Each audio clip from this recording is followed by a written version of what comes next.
You're listening to REIAcast, a podcast of the Southwest Florida Real Estate Investment Association. REIAcast brings together a variety of real estate entrepreneurs from all over the world to share tips and ideas. The core purpose of the Southwest Florida REIA is to help members become more profitable and successful through networking, education, and empowerment. Here are your hosts, Jeff Tamarello and Michael Lyons.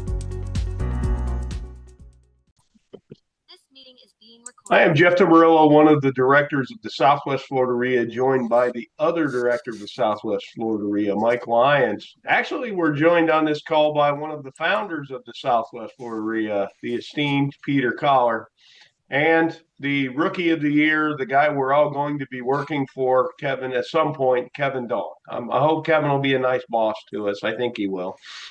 So, he scares me a little, but I'm down for it. I feel like we're going to be held accountable. That's right, yeah. How are you guys? Good, very well. Good. Very good. Yeah, put all the heat on Kevin in this. We haven't started with you yet, Peter. Just get ready, man. It's coming.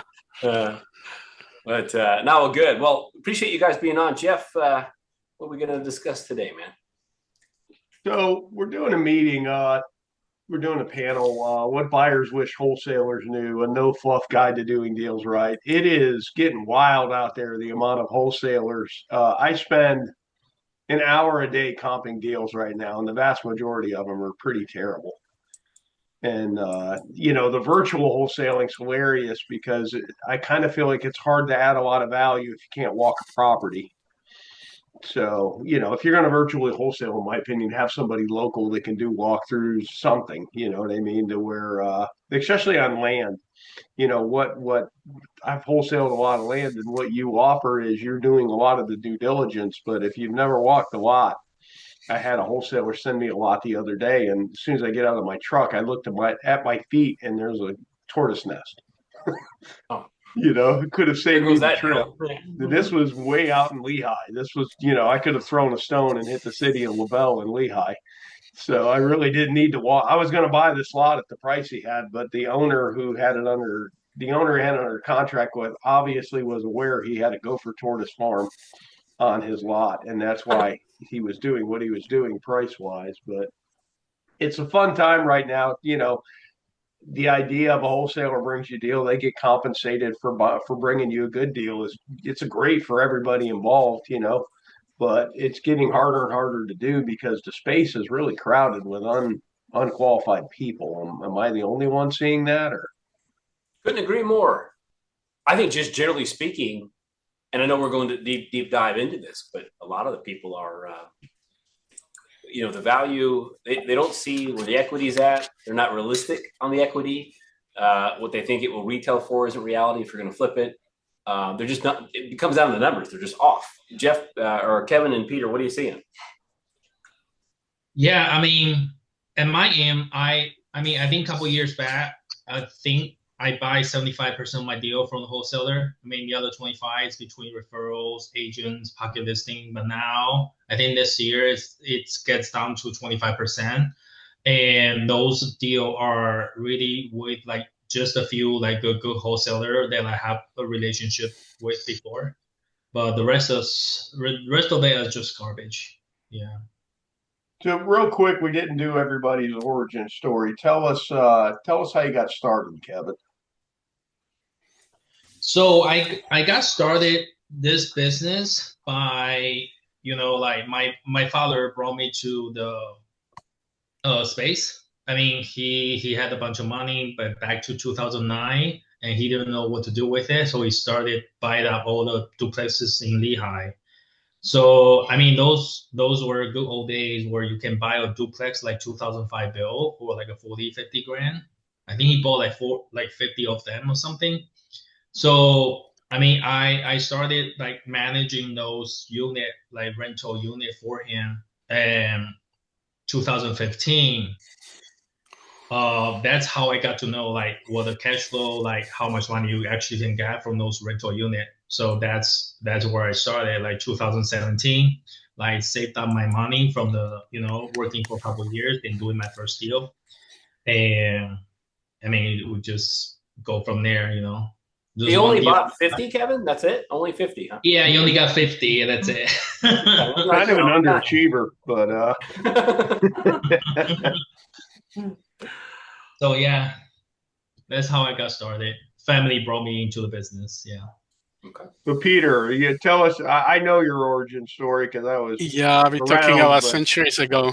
I needed to quit a corporate job. I wasn't a good employee in any level, so I needed to work for myself. And that's how I started, picking up little REOs first, fixing them, reselling, keeping some of them. Courthouse related, or? Were.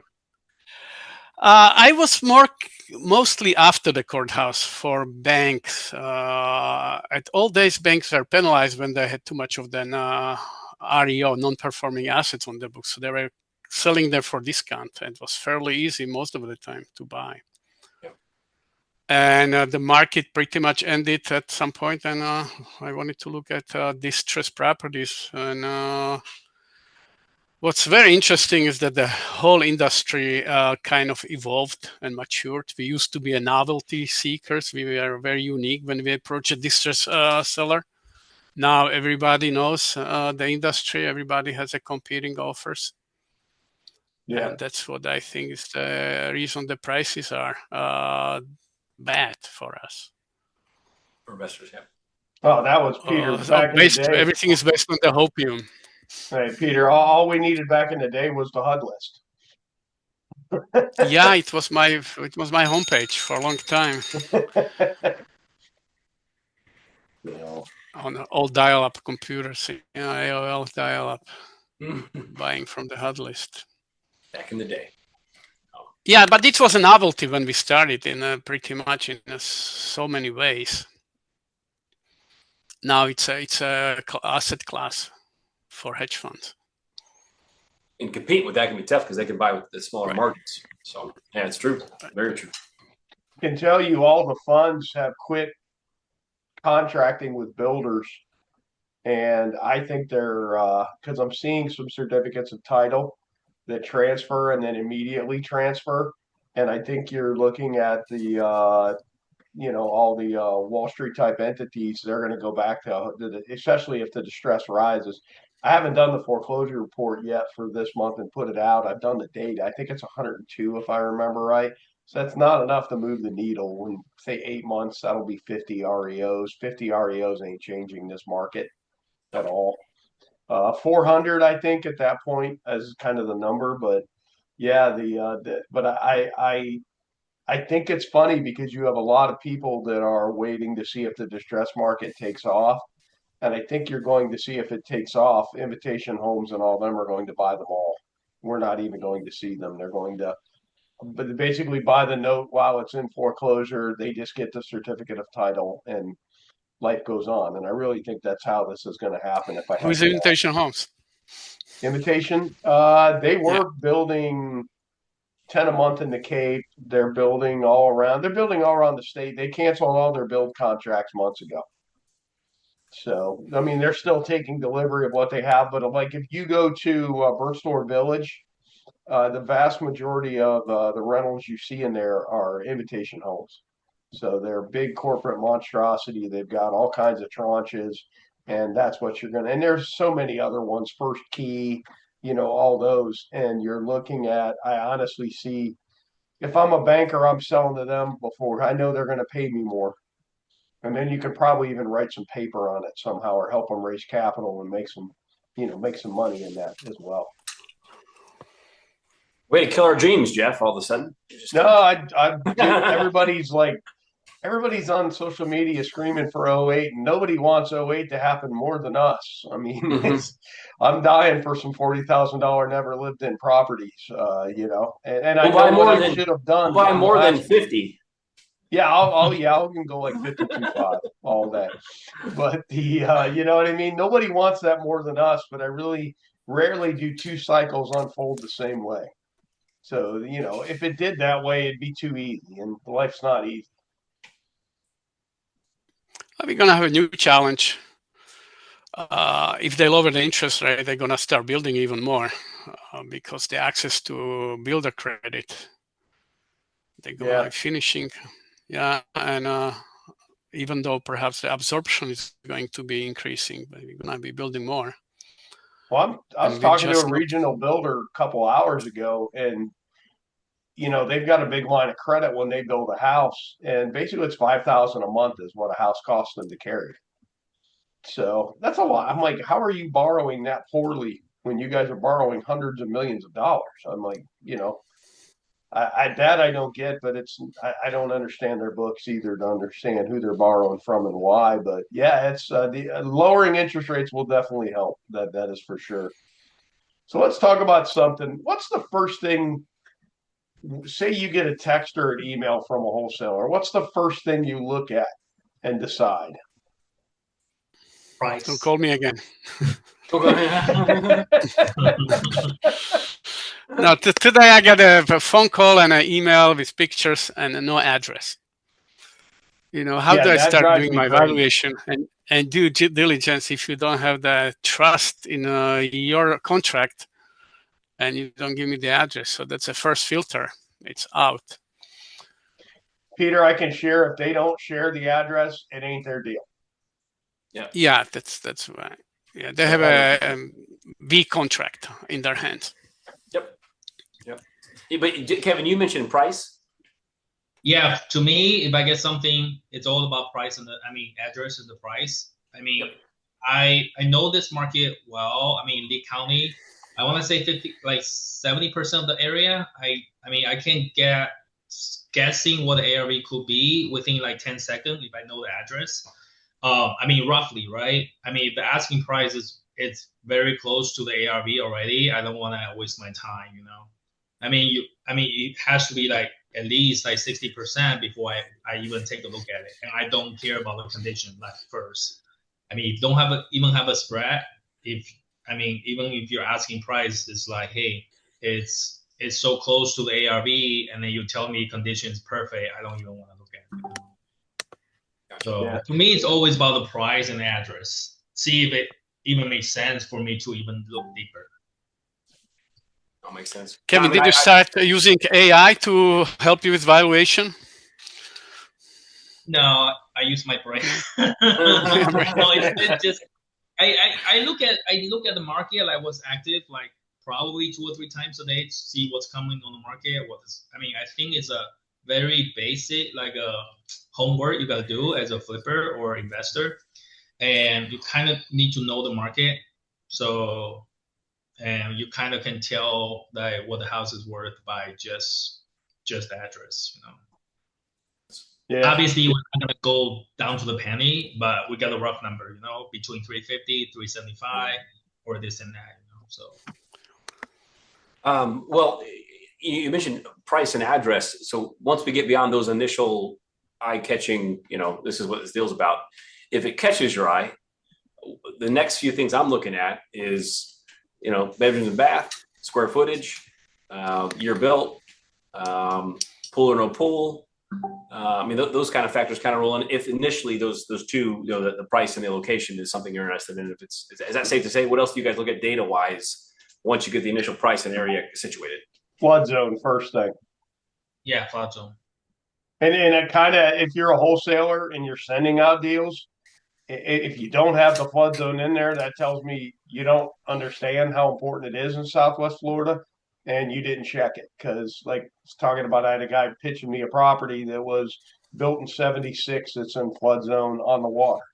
I live in a property like that, but I understand what I'm getting into. But flipping that property, it's really hard for a buyer to handle the flood insurance and the homeowner's insurance that property is going to cost unless you give it away.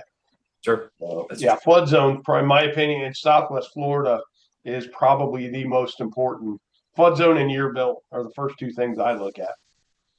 And I'd want to find out if you said flood zone, even a step further, did it flood in any of the most recent storms? That has a huge, and again, I'm a buy and hold guy, not as much flip, but for buy and hold, if it flooded, no thanks.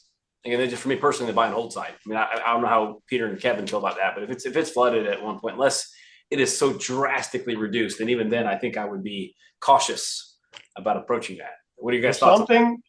this is off the topic of the call, but something everybody needs to be aware of, and we're going to discuss at the next meeting. I got shopped. It's kind of a revenge thing, but I had a contractor that got me after the storm for a little bit that I've kind of held a grudge about. And all of a sudden he shows up with a foreclosure, and it was 3 properties in foreclosure, but there's quite a bit of equity.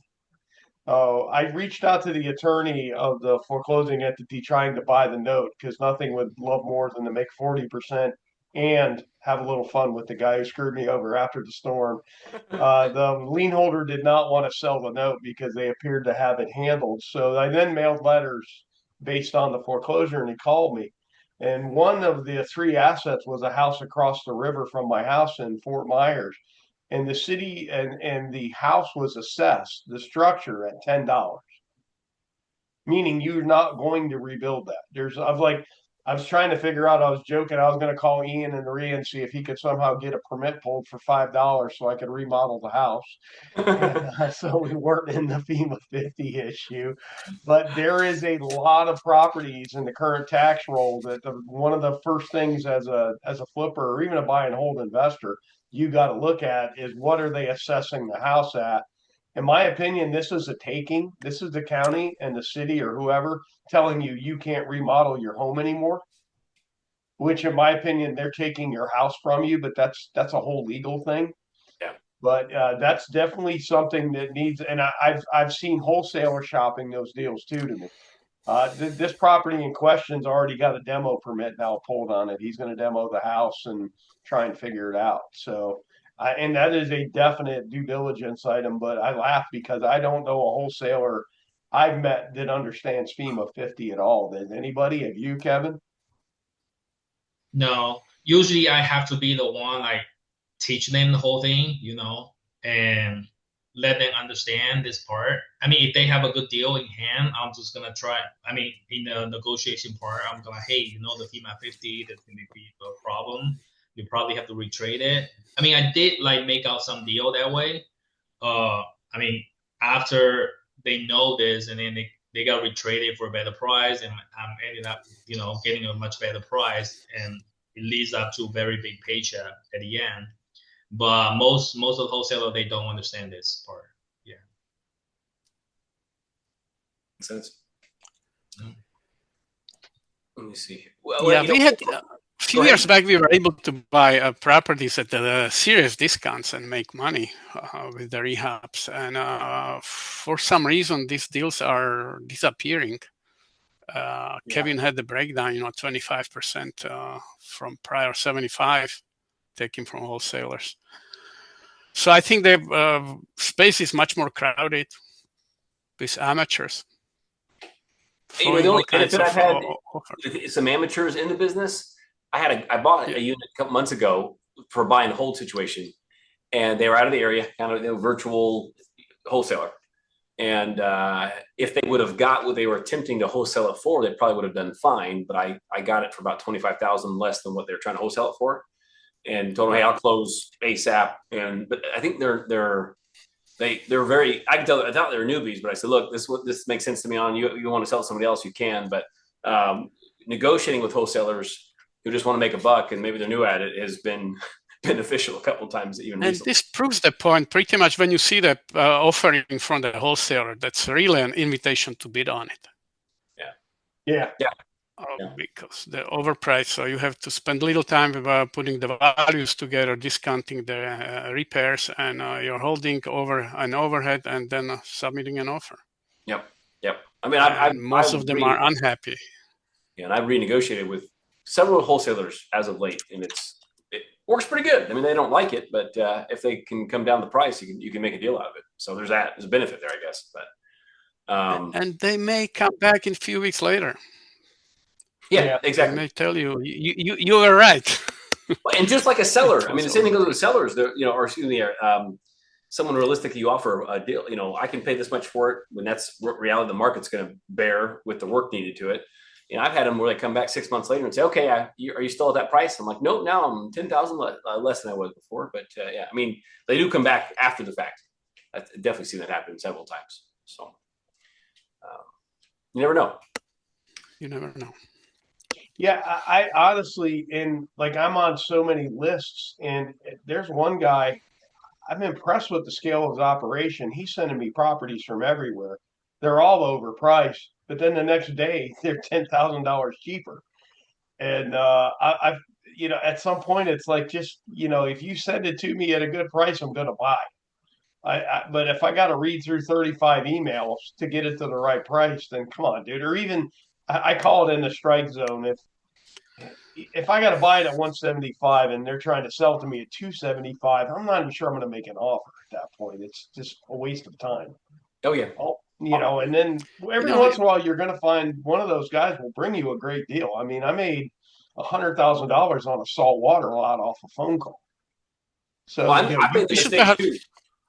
You should consider inviting wholesalers to give the presentation. What's their business model? What's their pricing idea? And Peter, you're how just they trying build to get into CRM, get their marketing. What's the longevity of their business if they overpricing their product and nobody's buying it? How they're going to sustain? Well, do it right. Few people do it right. Few people do it. A lot of people do it kind of part time because they don't have the liquid to buy assets themselves, so they're doing it kind of part time. So they've got they're not total all in. There's a couple of entities, and I won't mention their name, that are local that do a really, really good job, but it's all they do is flip or wholesale. They're signing contracts. They've got a huge monthly budget for advertising, and that's all they focus on, and that they generate some deals. But generally speaking, you got someone who's trying to get into the business, limited. I see them. I see these wholesalers in my mailbox. How many direct mail pieces I get are. Yeah. And it varies, sometimes it's more, sometimes it's less. Yeah, well, you can tell when the deal flow slows down, or they, because then they start blasting it again. And that's honestly another lesson. You just got to consistently market. Yep. So even if it doesn't pay, at some point it does pay. Yep. One mailer ain't going to do it. Well, that triplex, Mike, I was asking you about in Georgia, that's a letter. I come to find out when I researched where he came from, I mailed that letter like 15 months ago. Oh, wow. Yeah. So you just never know when it's going to make sense. So very cool. We had some questions, Jeff. We're going off here. We've covered a lot of this stuff. But let's see here. One of the questions we had was, how much detail is too much detail?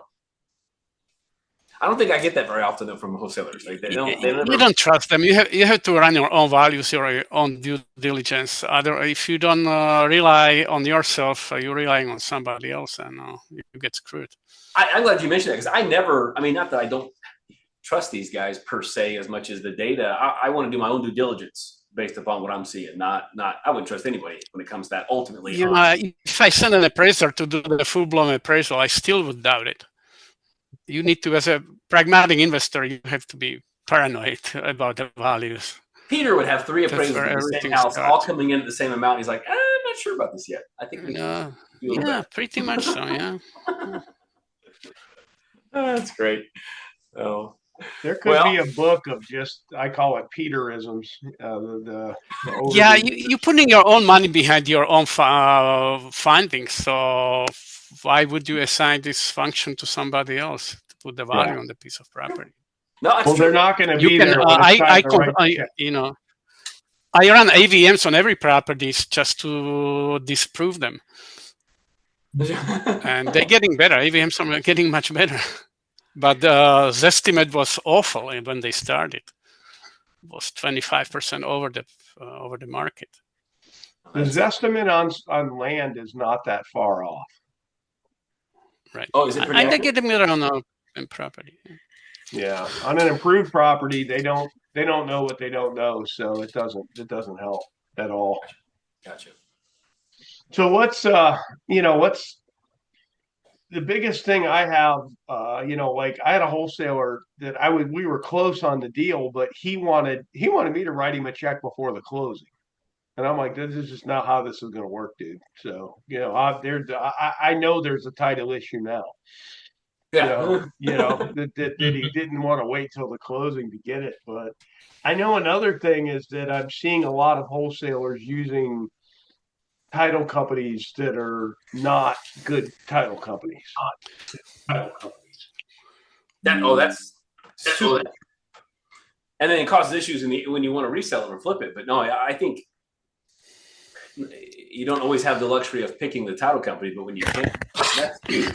That's absolutely huge. Kevin, you have you had some bad experience with that, or good? I guess by both sides of the title problem. So you're touching very interesting. I'm sorry. Go ahead. Yeah, I think for the most part, for most of the wholesaler I work with, it's just like there are just few title company I've been using for a long time. So I usually don't have a problem with them, but there's always going to be one or two that's like fly by night, out of state wholesaler. They kind of insist using other, like a title company. I mean, I don't really have a problem with the title. But I do have a lot of problem with like the fee they're charging on the title, But sometimes I'm not gonna kill the deal, just for a couple $1,000 settlement fee. Yeah, but that's usually the only problem I have. Gotcha. Makes sense. Yeah, just a fee. Yeah. Peter, what you as well? Yeah, I was going to add, my the best takeaway from this meeting should be, if you're running into title problems as a wholesaler, please call Peter. I love title issues. This week I was dealing with a wholesaler. They had a property in Collier County. They're missing one signature out of 3 owners, and I said, I'll take on it if the discount is lucrative. Yeah, I wouldn't be afraid to go to the partition lawsuit if you don't find him. So, well, that was if you remember Tom Baruzzi at the steps. That was one of his things that he would bid on the properties with title issues because he knew he could fix them, and everybody else. Yeah, his sponsor was an attorney, real estate attorney, who was cleaning those legal issues. Yeah. Yeah, that is, and that's kind of an exciting thing too. Just having Al Nicoletti around, having somebody that'll do a probate and get paid at the closing. It's kind of big because there's a lot of probate deals where there's an asset and no cash. Right, and I think that's going to happen more and more and more. Honestly, I think that's going to just continue to grow, that side of the business. So what's the? We've all blacklisted a wholesaler. What's the one thing that you will just say, I'm done talking to this guy? For me, it's being argumentative when I'm presenting them. Like, this is what it's worth. If they send you a property and it's still active in MLS, that's kind of a no-no. Yeah. I don't need to talk to you anymore because you scanning MLS, you perhaps lowballing, but you are not convincing the listing agent to take it off the market. Now, how about you, Kevin? You don't have tons of wholesalers you work with, though, do you? You've got a couple that are your main, I would say. Is that safe to say? I've been approached by a lot of wholesalers. I mean, I don't recognize their name, but I've been approached every single day. I think they're just like, because I'm doing quite a bit of volume, so those people, like, they skip trace like an actual buyer. They just look at the transaction in the county. So I do get cold call from the wholesaler all the time. But I mean, there are just few 4 or 5 wholesaler that I consistent doing business. But now it's just less because according to them, it's harder to get deals right now.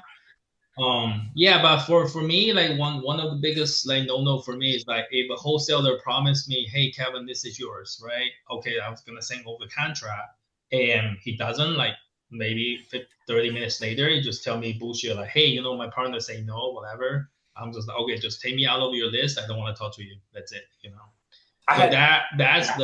That's the biggest no for me. Like, because I like doing business, like handshake business, like if I have your word, you gotta mark your word. I mean, if you can do business like that, I don't want to talk to you. I had the exact same experience. I had a guy reach out to me. Here's the deal. Here's the number. You want it? I said, absolutely. Send me the paperwork. I got it 100%. And then within a couple hours, I hadn't got paperwork yet. And I thought, all right, I'm ready. Send it on over. He's like, you know what? I'm going to keep this one. It's a good one. And I was like, I'm sorry, what? And I thought, well, all right, well, we're done here. We won't be doing business again. I just thought, again, it was a good deal, and maybe he made the right choice for himself. But I thought, then why'd you put it out in the first place? I mean, you called me with total confidence that here's the price I can get you. Here's what it's at. And I said, all right, I'll write a check today. Let's do it. And the bait and switch, man. It is really good. I'm going to keep it. I'm like, all right, well. In his defense, as cheap as the four of us are, if we'll buy it, you probably should keep it. Yeah, that's. We don't want to get that out to the public, but we just did, I guess. You're right. Yeah, but when he presented, I said, why'd you call me in the first place then? Well, I just wasn't sure. I'm like, yeah, you should have got sure before you called me. Because, it is what it is. It's kind of like you're joking, right? So, it is what it is. But, hey, Peter, have you ever blacklisted it? Not really. I'm not burning bridges. You never know. The talent can evolve into something stronger and better. So no, I genuinely like people. So I'm not. I did not see that coming from Peter. That was a very optimistic outlook on something. That was positive right there. That was good. It is. Yeah. Well, one of the questions, Jeff. I can say over the years, Peter stuck with even me included some mortgage people a lot longer than he should have.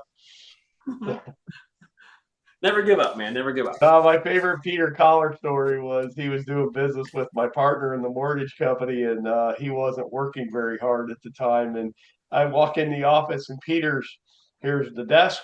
Peter's on the other side of the desk with his briefcase and a pad of paper, just making calls and working, sitting in front of his desk, making sure he's working on his file. I'll never forget that.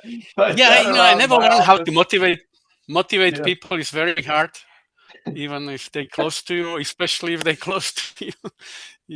Peter would just set up shop in front of his desk and papers on the desk. He's making lists, making calls. And that's fantastic.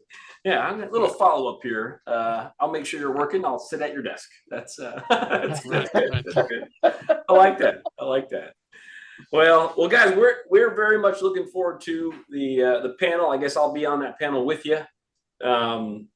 And we'll have some more questions. If anyone's watching this and wants to submit a question, prior to our meetings next Wednesday evening, we're happy to take a look at it and potentially add it to the list. But we'll have a few questions to go off of. We will take some Q&A from the audience. Obviously, that usually is a real good part of the meeting, is people can ask whatever they want and have some good insights. But again, any last minute words of wisdom, Kevin, Peter, Jeff, we want to end with? Nobody. It's a numbers game. So if you're looking at 10, 15 wholesale deals every day, it's probably there could be something after a week. Very true. All about numbers. So it's. And for me, just like really being conservative on your after repair value right now. It's like I've done a lot of business flips. Usually I'm very conservative. I usually hit my numbers. Starting this year, I'm seeing, even with my conservative number, it's going like under like 10% at least. Like 6 to 10% depends on the property, So be conservative. It's very easy to upside down right now. And easy to get excited about a deal too. You want to do a deal so bad that you overpay. You got to keep the emotion out of it. Again, Peter said numbers. Got to be conservative and use the numbers. Jeff, what are you going to say? Now, if somebody wanted to get in touch with everybody, how would they get in touch with you, Kevin and Peter? My phone number. Active. Go ahead, Ken. Okay. So I'm very active on my Facebook. So it's Kevin Dome. That's my Facebook page. So. Email perhaps the best, investor@housetraders.net. Investor@housetraders.net would be the best for me. Excellent. Okay. That was the best logo ever for a flipper. I still thought the hermit crab. That was a solid logo for House Traders. That is good. Still alive, I think. That's actually really good. That's good. Well, guys, we appreciate it. Yeah, we're looking forward to it. So we'll see you Wednesday evening. This concludes this edition of REIAcast. Be sure to subscribe to receive our next episode. You can also subscribe at our website, www.SWFLREIA.com. See you at a meeting soon. Please let us know if you have a suggestion for a future episode.